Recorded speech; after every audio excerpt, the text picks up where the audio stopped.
১০৫ বারেও এলো না সাংবাদিক দম্পতি সাগররুনি হত্যা মামলার তদন্ত প্রতিবেদন। বিস্তারিত থাকছে এনআইপি নিউজে, সাথেই থাকুন।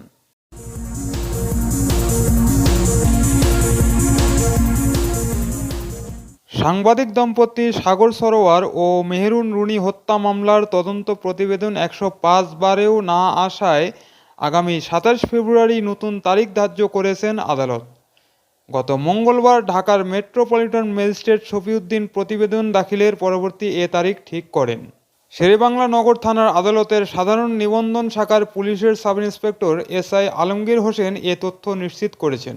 ২০১২ সালের ১১ ফেব্রুয়ারি এই হত্যাকাণ্ডের পর গত প্রায় ১২ বছরে সিএমএম আদালত এ তারিখসমূহ ধার্য করলেন। এর আগে প্রথম মামলাটি তদন্ত করে শেরেবাংলা নগর থানার পুলিশ। তারপর মামলার তদন্তভার ঢাকা মহানগর পুলিশের গোয়েন্দা শাখাকে দেওয়া হয়।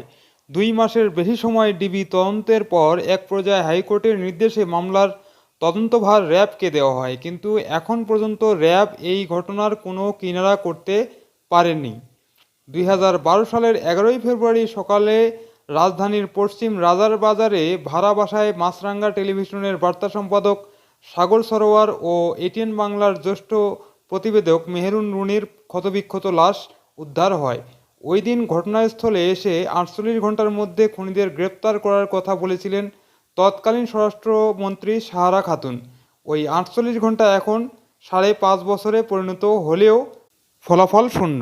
উল্লেখ্য, মামলাটিতে নিহত রুনির কথিত বন্ধু তানভীর রহমান বাড়ির সিকিউরিটি গার্ড এনাম আহমেদ ওরফে হুমায়ুন কবির, রফিকুল ইসলাম, বকুল মিয়া, মিন্টু ওরফে বারগিরা, মিন্টু ওরফে মাসুম মিন্টু, কামরুল হাসান অরুণ, পলাশ রুদ্র পাল ও আবু সাইদ গ্রেপ্তার হন, যাদের মধ্যে তানভীর ও পলাশ রুদ্র পাল জামিনে আছেন। সুপ্রিয় দর্শক, সাংবাদিক দম্পতি সাগর রুনি হত্যা মামলার তদন্ত প্রতিবেদন নিয়ে এই প্রতিবেদনটি এখন এখানে শেষ করছি। পরবর্তী সংবাদ নিয়ে আবার আসবো আপনাদের সামনে। সে পর্যন্ত ভালো থাকবেন, ভালো রাখবেন এবং চ্যানেলটি সাবস্ক্রাইব করে এনআইপি নিউজের সাথেই থাকবেন। ধন্যবাদ সবাইকে।